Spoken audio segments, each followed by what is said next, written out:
Welcome back, everybody. I'm out here playing in the woods because, well, I really never grew up.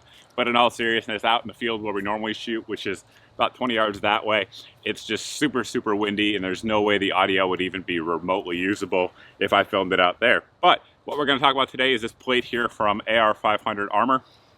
Contrary to the name, it is not made out of AR500 steel. It's a composite material, and as you guys can see here, it has a curve to it, so that way if you're actually wearing it, it's going to be comfortable on your body.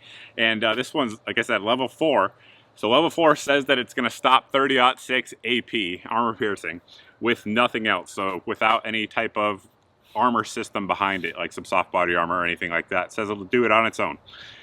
We're going to find that out today because I happen to have some 30-06 AP, but what we're going to do first is run a couple other rounds into it to see how it does, and then move up to the real hard one that most plates really can't stop. But that's about it.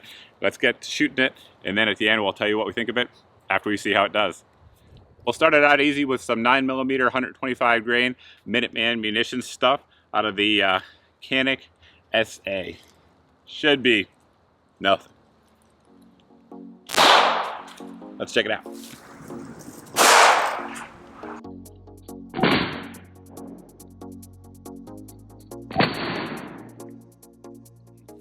As I'm sure you probably guessed from that slow-mo footage, it really didn't do anything to it. We had the entrance right in the middle, not even a little bit of deformation on the back, it's perfectly flat.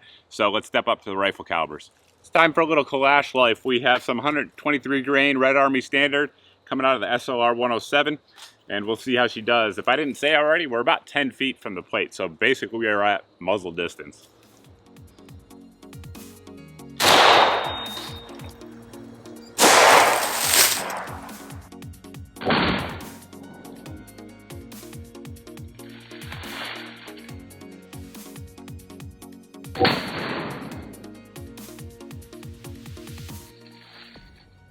In case anybody out there doesn't know, rifles have a lot more power than pistols, as I think that just demonstrated. We had the entrance wound right here. Kicked out a little bit of what appears to be ceramic here, ceramic breaking up to help absorb that recoil and not make it go through. We did have some deformation on the back, but not too bad.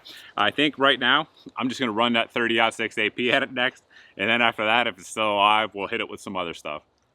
As promised, we have some 30-06 AP, as noted there by that black nasty little tip there. We're going to run it through my 1903 and see how she likes it. Helps if you take the scope cap off.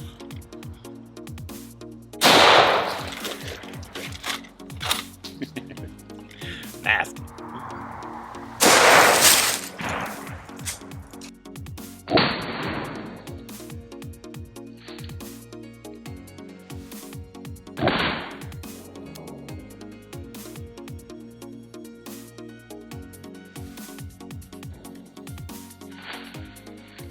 As you guys saw from the slow-mo, it did not go through, but man, that thing hit it, and it hit it pretty darn hard. Blew that hole in there that you can see I could stick my finger in, and it's still really hot to the touch. Not a ton of deformation. It looks like those different layers in there broke it up pretty darn well. There's jacket fragments and bullet fragments throughout as I look at it. So, hey, it's level 4, no doubt about it. It just stopped some 30-06 AP from about 10 feet away from a full-length barrel. So whatever it's rated for, it will actually do it. We're going to beat it up a little bit more though. Why not? We already shot it, so you might as well. Next up, we have some 147 grain 308 coming out of the Scar 16. We're going to try to go to the top of the plate a little bit so that way we don't actually impact the same place as the 30-06. So let's do it.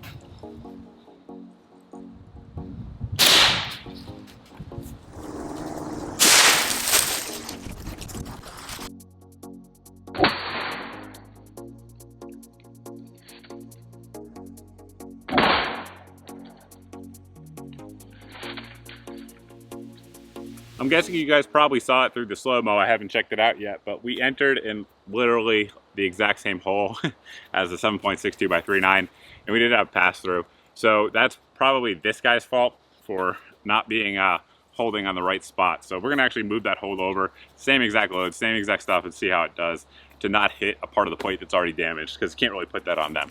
Let's do it. Again, same load, same everything.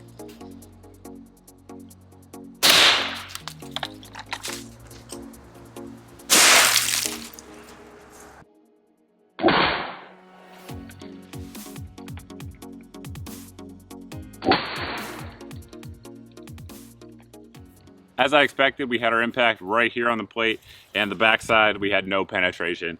It will handle the 308 just fine, just as long as you don't put it in the exact same hole as you just put a 7.62 by 39 round. So all in all, the plate does what it's advertised to do. A few things that you want to consider when looking at armor, of course. Number one is going to be weight. This one here weighs 8 pounds and 1 ounce on my scale per plate.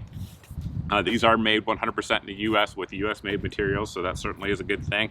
And we have that denier outer layer, which is nice. You'll never feel it, of course, because you'll be wearing a plate carrier, but it's not going to be abrasive or anything like that. If you get hit, it's not going to jam into you like some of the ones with sharper edges out there have. It's sort of rounded. It's got the ESAPI cut here, so that way you can shoulder your rifle and not have to worry about sticking it on the actual plate itself. Cost-wise, these are pretty affordable as well. They're pretty much under $120 all the time. Price always fluctuates, but as long as they've been out, that's what I've seen them for. So that's quite affordable as well. You can get a set, you know, for under 250 bucks. And yeah, that's pretty much it. We're going to end the video there. Hopefully the wind hasn't been too terrible and you guys had a fun time watching the video, because I had a fun time making it for sure. We'll put links down below for those of you guys to pick this up. Those of you who are watching on Facebook or Full30, where I can still put links. On YouTube we can't, according to their current policy, so just head over to those places and you guys will see the links over there for you guys to snag this particular plate should you be interested, or any of their carriers as well. They have some really good value carriers going on right now, and those reviews are coming as well, so stay tuned. But that's about it, guys. Thanks for watching. Thanks for subscribing. If you're new to the channel, go ahead and hit the subscribe or follow button depending on where you're watching this video, and I hope to see all of y'all in the next video.